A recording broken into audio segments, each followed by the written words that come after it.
لە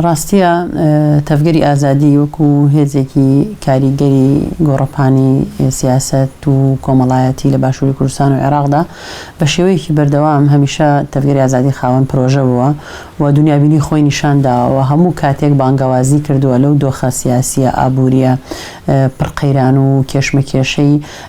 ناوچەکە بە گشتی و عێراق و باشووری کوردستان بە تایبەتی پێویستی بینیوە کە هێز و لایەنە سیاسیەکان کۆدەنگی خۆیان دروست بکەن و یەکێتی نەتەوەیی دروست بکەن چوسانم بەرەی بەیەکەوە کار و خەبات دروست بکەن و ڕوبەڕووی هەموو ئەو قەیران و گرژی و ئاڵۆزی و تەنانەت داگیرکاریانە ببنەوە کە لە هەرێمەکەی ئێمەدا هەیە. بۆ ئەمە هەمیشە دەرگای ئێمە واڵا بووە و تەنانەت سەردانی زۆر لایەنمان کردووە لەم بوارانەیە. لە ڕۆژانی ڕابردوو یەکێتی نیشتیمانی کوردستان بە پێشەنگایەتی کاک بافڵ تاڵەبانی دەستپێشخەریەکی بەم ڕەنگەیان کرد کە هێز و لایەنە سیاسیەکان بێ جیاوازی بێ ئیسtisنا کۆ ببنەوە و لەوێدا وەکو دەڵێ کۆدەنگیەکی کوردان دروست ببێ. تەفگەری ئازادی وەڵامەکەی ئەوە بوو کە بە دڵنیاییەوە ئێمە بەشدار ئەبین چکە بە گرنگیە بینین وەکو پێشتریش ئاماژەم کرێن بۆ خۆشمان چەندین جار ئەم بانگەوازیەمان کردووە و هەر لایەنێکی تر ئەم دەستپێشخەری بکرایە تەفگەری ئازادی بەشداری لەگەڵا کرد. یعنی گرنگ نەبوو لە دەسەڵات بێیان لە دەسەڵات نەبێ دەستپێشخەرێکی بەم ڕەنگە بە پێویستی ئەبینین چونکە ینی هەمومان نەزانین ئێستا بارودۆخی ژیانی هاوڵاتی لەم هەرێمەدا لە نەبوونی خزمەتگوزاری ینی پرسی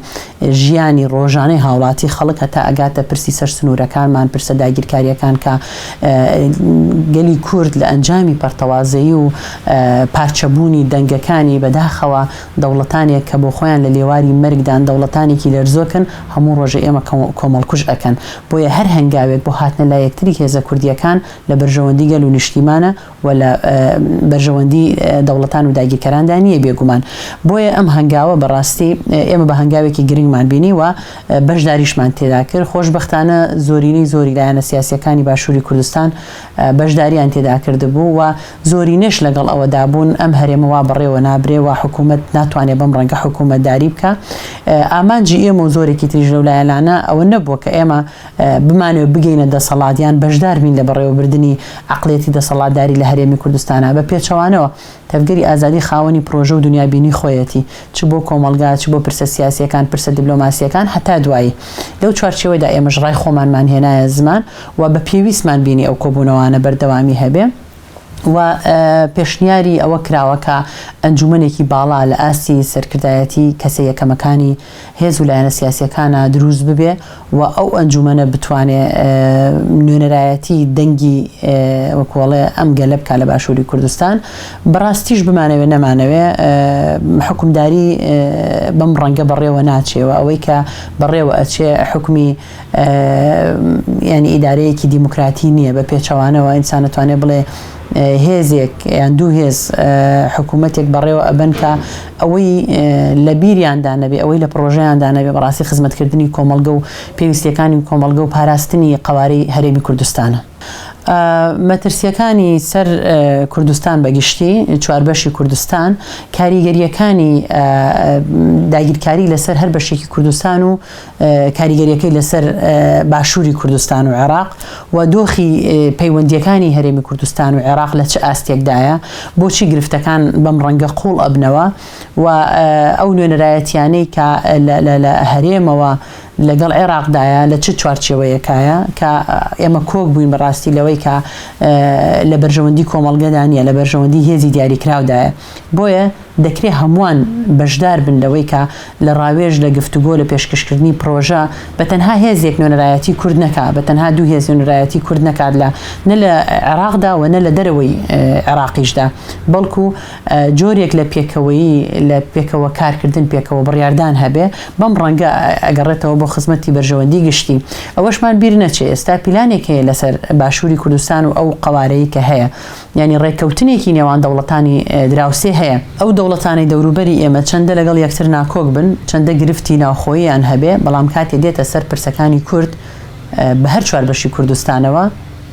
دەبن بە یەکدەنگ دیقەت بدە لە تورکیادا دەیان هێزی دەسەڵات و ئۆپۆزیسیۆن هەیە مەلەفاتی یەکتر ئاشکراکەن گەندەڵی یەکتر ئاشکراکەن یەکتری پرۆتستۆکەن ئەمما کاتێک دێتە سەر بردومانی ڕۆژاوایان بردومانی باشووری کوردستان هەمویان دەبن بە یەکدەنگ وەکو نەتەوەی تورک وەکو گەلێکی بەڕاستی شۆڤێنی لە ڕووە دەسەڵاتداریەکەوە بۆیە گرنگە گەلی کوردیش لە ئێستاە ناکۆکێک ناوخۆیەکان چییە با ببێ ڕخنەکانمان لەسەر یەکتر دەبێ بەردەوام بێ و ئەمە مانای ئەوە نییە کە ئێمە لە هیچ هێزێکی سیاسی بنمونە دەستخۆشیەکەینیان رازین لەو سیاسەتەی کە بەڕێوەی ئەبا بەڵام لە پرسە نەتەوەی و نیشتیمانیەکانە لە پرسە خزمەتگوزاریەکانی خەڵکە ئێمە پێویست بە یەکدەنگی ئەبینین و حتا دوایی هەر هێزێک دەست پێشخەرێکی بەم ڕەنگەی هەیە بە ئێمە پاڵپشتی ئەەکەین و نەک تەنها پاڵپشتی بەشداری شەبین لەگەڵیدا لەوەی کە پرۆژە و تێڕوانینی خۆمان بگەێنین بە شوێنێکی کە دەتوانێت بڕیار بدا لە چارە نووسی هاوڵاتیانی ئەم هەرێمە و پاراستنی ئەوەی کە بەدەست هاتووە چکە بیرمان نەچێ ئەوەی کە بەدەست هاتووە لە هەر بەشێکی کوردستان بەرهەمی هێزێکی سیاسی نییە بەرهەمی خوێنی هەزاران و مرۆڤەتوانین بڵێ دەیان هەزار شەهیدە و بەرهەمی ڕەنجی هاوڵاتیانی ئەو هەرێمەیە بە تایبەتی باشووری کوردستان بەرهەمی خوێنێکی زۆرە ڕەنجێکی زۆرە تێکۆشانێکی زۆرە مڵکی تەنها حزبێک و دوو حزب و سێ حزب نییە بڕیاری لەسەر بدا و بە ئارەزوی خۆی یاری بە چارە نووسیەوە بکە بەڵکو دەکرێت هەمووان بەیەکەوە ئەم خاوەنداریە بکەین هەڵبەتە یەکێتی نیشتیمانی کوردستانیش ئەویان ڕاگەیان لە زاری کاکپاڤڵەوە کە ئەوان لاپەڕەیەکی نوێ بۆ سیاسەتەکەنەوە پێیان وایە ئەوان بە تەنها نایەنەوێ یان ناتوانن کە ئەم بارودۆ خەڕاپەڕێنن بەڵکو پێویستەکە هەمووان بەیەکەوە بە کۆدەنگی ئەم بارودۆخە تێپەڕێنین چکە ئێستا چ لەسەر سنوورەکانی هەرێمی کوردستان و عێراق چ لەسەر بەشەکانی دیکەی کوردستان پیلانێکی بەرفراوان هەیە و زۆر دەوڵەت و هێزی دەرەکی و ئەقلیمی تێدا بەشدارە و ئەگەر دوا بکەوێ ئەم گفتوگانە کە دوا کەوتووە تا ڕادەیەک لەوە زیاتر دوا بکەوێ ڕەنگە مەترسی گەورە لەسەرم ناوچەیەش دەست بکات لە ڕاستیە چ دۆخی ئەمنی چ دۆخی سیاسی چ دۆخی خزمەتگوزاری و ژیانی خەڵک وا بڕیارە ئەم کۆبوونەوانە بەردەوام بن ئەو ئەنجامەی کە لەم کۆبوونەوانە دروستە بێ ئەو ئەنجامە بڕیاردەرە بێ لە یەکلاکردنەوەی ئەم پرسانە و هەموو ئەمانە گەڕانەوە بۆ ئەوەی کە ینی کۆدەنگی نییە بەیەکەوە کارکردن نییە بێ ئاگابوون لە یەکتری هەیە کۆمەڵێک مەلەفات هەیە ئەگەر لە بەردەستی هەمومانە بێ ڕەنگە بتوانین باشتر کاری لەسەر بکەین بڕوا بڕیارە کە لە داهاتوودا بۆ هەموو ئەو پرسانەی کە لە کۆمەڵگەی باشووری کوردستان و ئەم دەڤەرە بە تایبەتی بەڕێوە ئەچێت هەمووان لەناو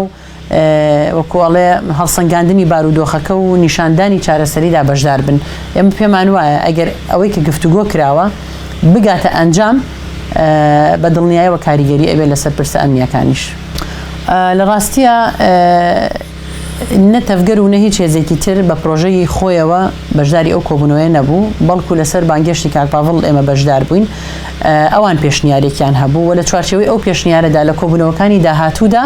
هەری لایەنێک و ئەتوانێت بە پرۆژە و پێشنیاری خۆیەوە بەشدار ببێ بە دڵنیایەوە پرۆژە و پێشنیاری تەفگەری ئازادی ئەبێت و ئەو کاتە ئێمە ڕای ئەگەێنین و حەزیش ئەکەین کە کۆمەڵگەی ئێمە لە تەفگەری ئازادی دڵنیا بێت لەوەی کە هیچ هەنگاوێک نانێ بەبێ ئەوەی بەرژەوەندی هاوڵاتیان و بەرژەوەندی گەلەکەمان و بەرژەوەندی خاک و نیشتیمانەکەمانی تێدا نەبێ و تەنها لە پێناوی و ئامانجی شەکار و خەباتی خۆمانەکەین و هەر هەنگاوێکیش ئەینین لە هەر شوێنێک ئەبێ با ببێ ئامانجی تەفگەری ئازادی لە هیچ کاتێکا ئیشکردن لە ناو دەسەڵات و گەیشتن بە دەسەڵات نییە بەڵکو تەنها لە چوارچێوەی خزمەتی هاوڵاتیان و هەرێم و نەتەوە نیشتیمانەکەمانە و بە دڵنیایە و پرۆژەکانمان لەو پێناوەدا دەبێت لە ڕاستیە پارتی دیموکراتی کوردستان و هەر لایەنێکی دیکەش داوەت کرابوون لە لایەنێکی نیشتیمانیەوە و هەمووان هاوڕابوون لەگەڵ ئەوەی کە ئێمە ئەگەر ئەمانەوێ ئەم کارە زۆر بە باشی و بێ گرفتێک بەڕێوە بچێت پێمان خۆشە هەموو لایەنەکان و بە پارتیشەوە بەشداری تێدا بکەن بەڵام لە حاڵەتێکدا ئەگەر پارتی ڕەدی کردەوە تۆ بەدەیان حزبی سیاسی لە باشووری کوردستان کۆبۆتەوە و ئامانجێتی کە خزمەت بکات ئەگەر پارتی دیموکراتی کوردستان لە دەرەوە بمێنێ پێم وایە هەم ئەم کۆبوونەوەی دەتوانێت بەردەوام بێ بەبێ پارتیش دەتوانێت خزمەتیش بکات بەبێ پارتی هەم پارتی بۆ خۆی لە دەرەوە کاتە بە گەلەکەمان بڕیار بدا لەوەی کە کێ دەست پێشخەری ئەکات و ئەوێت خزمەت بکە و کێن ئەوانەی کە نایەنەوێ بەشدار بن لەمەدا لە ڕاستیە ئێمە پێمان خۆش نییە پێشداوەری بۆ هیچ بابەتێک بکەین پێمان خۆشە داهاتوو ئەمانە یەکلا بکاتەوە ئایا ئەم کۆبوونەوانە بەردەوام ئەبێت کە هێشتا دیار نییە بەڕاستی کە ئێمە ئومێدەوارین بەردەوام بێت لە پێناوی خزمەتی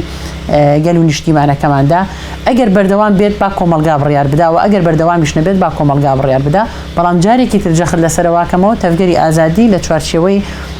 خزمەتی گەل و نیشتیمانەکەماندا تا ئەو شوێنەی ئەم کۆبوونەوانە لەم خزمەتەدا بێت لەم چوارچێوەیدا بێت ئێمە بەشدارە بین.